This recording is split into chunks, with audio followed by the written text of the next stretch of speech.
Monsieur le rabbin Philippe Haddad, merci de venir nous voir et de répondre à nos questions. Merci de m'inviter.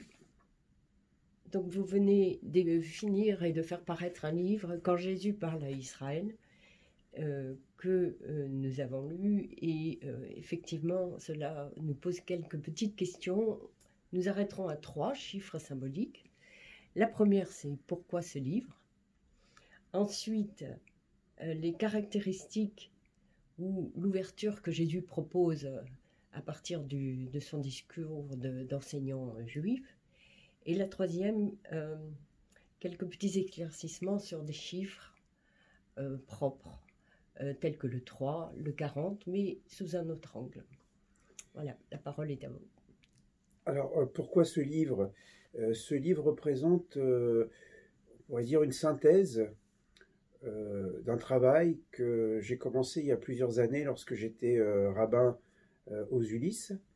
Et dans le cadre de la formation diocésaine, dans un premier temps, j'enseignais le judaïsme, ce que je sais faire le mieux, disons.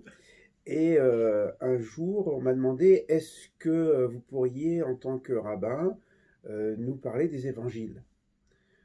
J'étais un peu surpris, mais j'ai relevé le défi, j'ai dit, on peut essayer. Et j'ai commencé à travailler sur les paraboles. J'ai dit peut-être que en travaillant sur les paraboles, je trouverais des points de convergence avec la tradition juive, puisque la parabole, le machal, est un des procédés d'enseignement qu'on trouve déjà dans la Bible et aussi chez les rabbins, le Talmud, Midrash, etc. Et à partir de là, on pourrait dire, j'ai mis un peu le pied à l'étrier.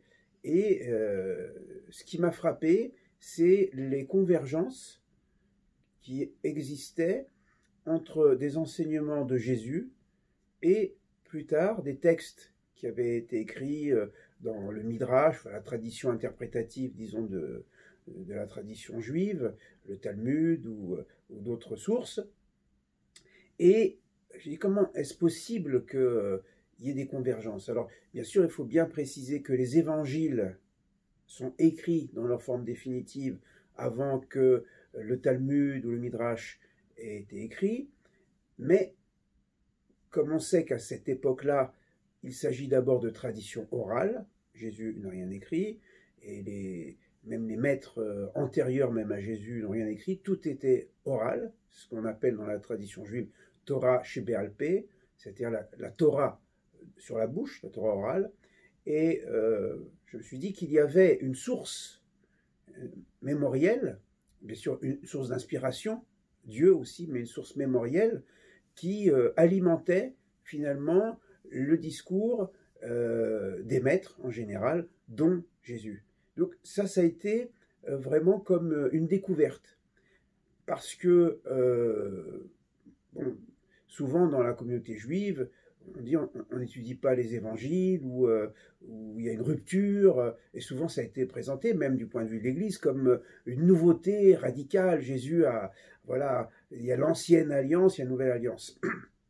Je découvre non, qu'il n'y a pas de l'ancien et du nouveau, mais qu'il y a une tradition vivante, et à partir des paraboles, j'ai commencé à travailler davantage les évangiles.